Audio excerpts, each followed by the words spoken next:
Well, that sucked. Hey guys, what's up? It's me, CheeseLover54, coming at you with a sort of 2020 wrap-up video.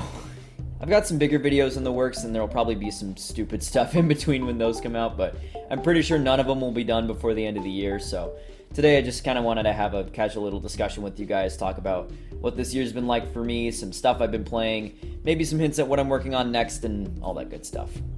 Also, it's currently 2:47 in the morning, so sorry if I seem a bit low energy, but I am rapidly running out of days to make this video happen, so I figured I'd better get started.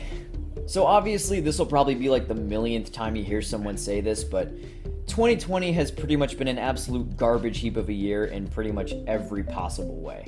Obviously, there's a lot of global and nationwide stuff that went on that I'm not going to get into, so please don't click away. This isn't going to be a super depressing video, I promise, but I will say that this has pretty much been the hardest year of my life, bar none, for a variety of personal reasons, so poor guy. I think it's pretty ironic that this is the year out of all years that my YouTube channel finally started to pick up some momentum. I reacted to a bunch of my older videos with some friends on stream recently, and I'm working on getting that edited down so you can watch it on YouTube, but stop! What the heck? I will put up a separate video trailer. Stop! It's not funny! This hunger. Watching those videos again was yet another moment that I realized that after so many years of trying to do YouTube, things finally started to get off the ground this year, and I finally started putting out content I was consistently proud of. Including but not limited to Piranha Plant Puppet. I've been lucky enough to have a consistently growing subscriber base since the PS5 logo video. And being able to put out content I enjoy making while also knowing there will actually be people around to watch it is just the most gratifying feeling in the world. So I just want to thank each and every single one of you that subscribed and watched my videos this year. I was hoping to reach 2,000 subscribers by the end of the year, but thanks to your support we ended up more than doubling that, and that's insane to me. You guys being here to support the stuff I make has genuinely helped me a lot to get through this fucking awful year, and I can't state enough how grateful I am for that. So even though you've heard it a million times from a million different YouTubers, thank you so much for watching and subscribing. I want to give a shout out in particular to the people that watched and commented on my Deblob video. My review style videos don't typically get as many views as the rest, but the amount of people that commented on that video to tell me about their memories of playing the game or how they bought the games again because of my video was a really exciting thing, and I was just really happy with the reception to it overall, so thank you so much for watching and supporting it. I also did quite a bit of streaming on Twitch this year, including Mario Mayhem, where I played through almost every mainline Mario game, and that was a lot of fun. A fair amount of people tuned into that, especially for the finale, so thank you guys for showing up for that too. Will I do it again next year? So aside from making videos and watching other people's videos for way too long, video games were another major thing that helped me get through the year. New movies and games are pretty much always some of the most consistent joys of a new year to me, but since movie theaters were pretty much out of commission for most of this year, I spent a lot more time inside playing games. And goddamn, there are a lot of good games this year. It's pretty hilarious to me that pretty much everything else about this year was total dog shit, but this was probably the best year for video games since 2017. I just thought it'd be fun to go through some of the games I played and beat this year and give you a brief summary of my thoughts on them. This isn't really a best of list, and these games aren't really in any particular order. This is just a handful of games that occupied pretty huge chunks of my time this year. Ori and the Will of the Wisps is beautiful, fun, and improves on the first one in pretty much every way. I'd still recommend playing the first one before this one, but if you like platformers or Metroidvanias, this is a must-play. Shovel Knight's King of Cards DLC finally came out. I bought Shovel Knight the original on the 3DS back when the game first came out, so it was a little odd but kinda nice breaking out my 3DS one last time to finish off the treasure trove collection after all these years. The platforming levels are great, but I'm absolute garbage at the card game sections, so I'm super grateful that after the first one, they're completely optional. I played Ape Escape 2 for the first time this year, and it's pretty much just more Ape Escape. I really liked playing through it, but I think the original feels a little more satisfying to play. I love the terrible voice acting in both games, though. It's honestly the highlight for me. My powers! Why aren't they working? I'll tell you why. What? Power alone isn't the true strength. Well, something like that. Final Fantasy VII Remake is awesome. I've never played the original, and I've been constantly reminded by people that have played the original that this game makes some weird alterations to the original story, but as someone coming into it with a fresh perspective, that stuff didn't really bother me. This game also has the best real-time JRPG combat I've ever played. I played through the demo of this game on PSN, and I immediately knew afterwards that I needed to play through the whole thing. I know this game only represents a small fraction of the original story, but I wasn't left unsatisfied by what was there, and I'm really looking forward to the next chapter. Doom Eternal was a game I started playing at the beginning of the year, and didn't get around to finishing until about a few weeks ago. It's a great game, and tons of fun to play, but also a pretty stressful experience, with very few moments of levity separating dozens upon dozens of intense combat arenas. I really enjoyed the time I spent with it, and I especially love how video gamey the whole thing feels with all the different collectibles and unlockable upgrades, but in a year that I already had so many stressful things going on, Doom was a hard game to want to come back to and unwind with. Animal Crossing New Horizons is the exact opposite of Doom.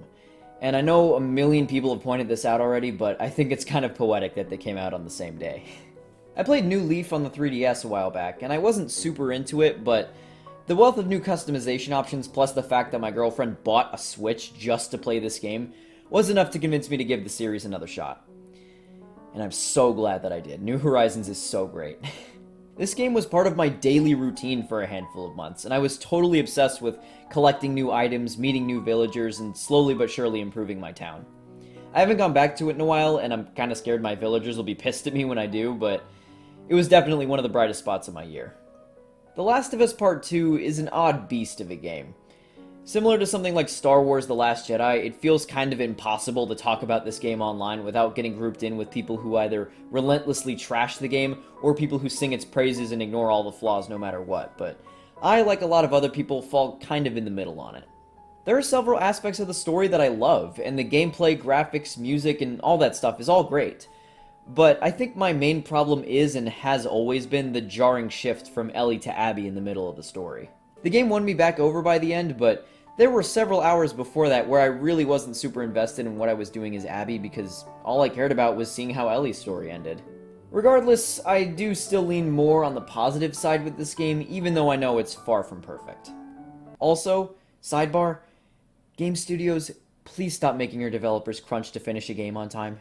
Delay the game as many times as you need, or better yet, wait to announce a date until you've been able to get the game mostly together on a healthy work schedule. But for the love of God, stop killing your employees to get a game out on time. It's stupid and dumb and not worth it, and if you're a game developer that had to deal with it, I'm sorry. Okay, back to the fun stuff. Paper Mario the Origami King is really good. There's of course a whole discourse over whether New Paper Mario is good or not, kinda similar to Last of Us 2, but I personally am a fan of pretty much every Paper Mario game other than Sticker Star, and I think this is the best one we've gotten in a long time. I felt like with this game, at least in terms of the world, we finally started seeing some of that original Paper Mario level creativity being unearthed, with Shangri Spa, Shogun Studios, and the underwater Diamond Island being some of the highlights for me. I also think the writing, music, and visuals are the best they've ever been. And the combat's pretty fun too, even if it's a little repetitive. I love this game a lot, but I will say this. Why did the Origami Craftsman have to be a toad? You have this big story moment where you find out the origins of Ollie and Olivia, and you're in this mysterious origami workshop, and this would have been such a cool moment if the Origami Craftsman was literally anything other than a generic toad with an apron. This was a moment that really killed the good time I was having with the game for a bit. And it reminded me that even though these games are making huge strides in the right direction, the lack of creative flexibility the devs have in certain areas is still really disappointing. Inside is fantastic. I unfortunately had certain bits of this game's story spoiled for me ahead of time, but I was completely immersed in this game's world from start to end, and the minimalist sound design that carries through most of it made the whole thing so much more impactful. I finally grew a pair and beat Pikmin 1 and 2 this year. I traded in the original Pikmin as a kid because the time limit you had to beat the game terrified me, and I'd always known that beating Pikmin 2 would be one of the hardest times I would have beating a first-party Nintendo game, but after having completely fallen in love with Pikmin 3 in 2013 and having the hype renewed by Pikmin 3 Deluxe this year, I knew it was finally time to sit down and finish them both once and for all. And I'm happy to say that Pikmin 1 was way easier than I thought it would be, and I only had to reset the system a handful of times during Pikmin 2. Fall Guys and Among Us were the multiplayer highlights of the year, of course, and I had a ton of fun with both of them. I fell off both of them pretty hard, but I've come back to Fall Guys to check out the new content and stuff, and I'm sure I'll do the same thing when Among Us starts adding new stuff too. Another game I beat this year that I've been meaning to finish for years is Mario & Luigi Partners in Time. And boy oh boy, it sure was Mario & Luigi Partners in Time. It's just not nearly as fun as I'd hoped it would be, which is a bummer because I beat Superstar Saga last year, and that game was top notch, but Bowser's Inside Story is next on my list, so hopefully that'll be a little better when I play it through to the end. I've played literally all of these games before, but I haven't beaten most of them up to this point, so I'm trying to fix that. Crash Bandicoot 4 kicks so much ass. I've been waiting for a new mainline Crash game for so long. It's literally the franchise that introduced me to gaming. And after the Insane trilogy, I think we all kind of knew that a new classic-style Crash game was inevitable. But oh man, seeing that trailer for the first time just kicked my excitement into overdrive. This game is a great evolution of classic Crash gameplay, and I especially love how much more open the stages feel this time, even though they're all still essentially linear platforming hallways.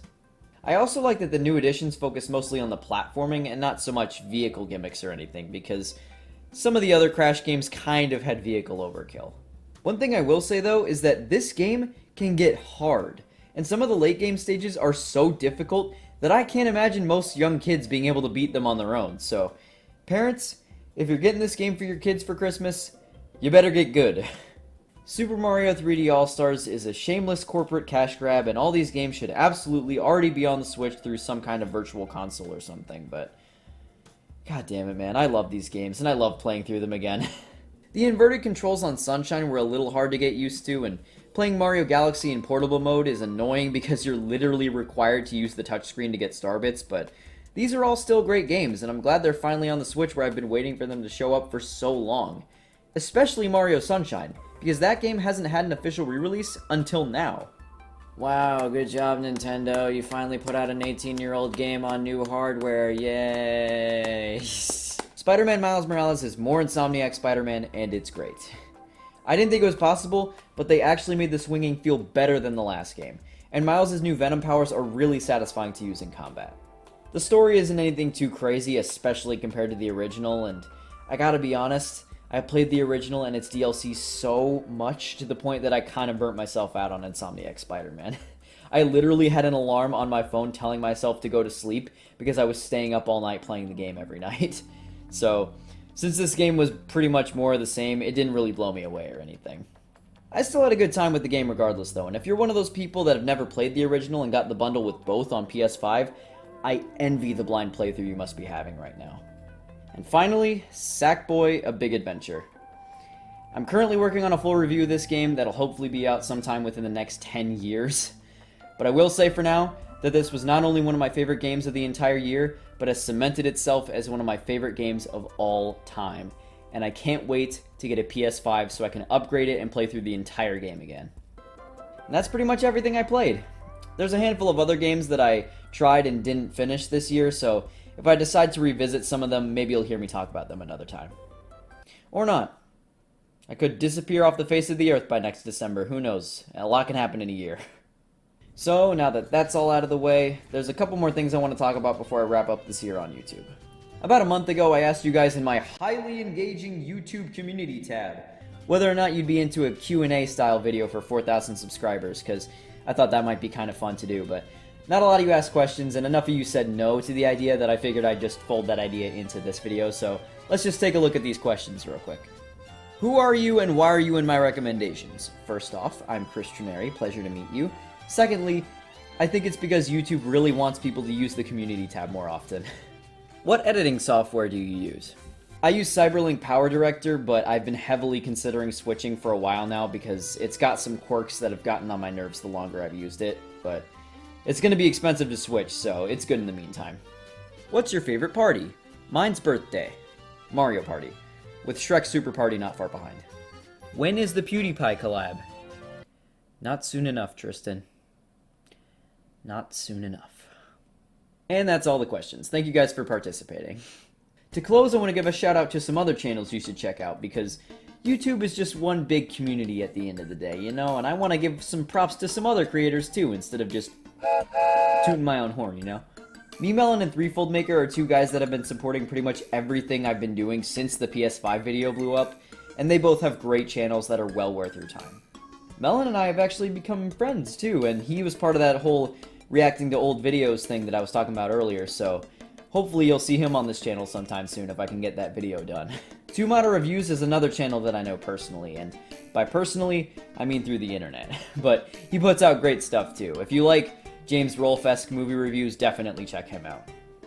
My good friend Dalton as Frick has been making more gameplay videos recently, and he's a really cool and funny dude, so check those out if you're into that sort of thing.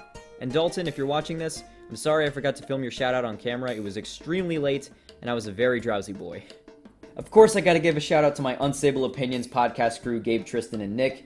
They're a great group of guys, and I've had a great time making stuff with them this year.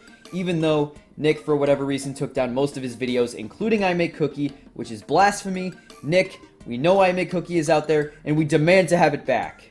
Obviously, we haven't done a podcast in a while, and our momentum was kind of killed by the lack of major new movies this year, but we've been planning to bring it back for a while, and I'm really excited about it, so hopefully we'll be able to be more consistent next year. Don't hold me to that, though. I'm terrible at keeping promises. And finally, I want to give a shout out to my girlfriend Tati. She's not a YouTuber, but I tell her constantly that she should be, so who knows, maybe one day I'll be able to put a link to that here. But yeah, I just wanted to shout her out for no other reason other than I love her a lot and she makes me very happy, and I would not have been able to stay sane this year if it wasn't for her. So Tati, I love you. Make a YouTube channel. And that's it. This year's pretty much over. And I am incredibly excited to keep this channel going into the new year and beyond. I've got a lot of cool stuff planned that I want to make happen for you guys, so hopefully next year will be even better for youtube.com/Chris Trenary. And hopefully in general too, because in terms of years, there's not many places left to go but up from 2020. Hopefully. Thank you all again so much for supporting me this year. I hope to see you again for whatever weird-ass shit I decide to cook up next year, but until then, happy holidays, and take care.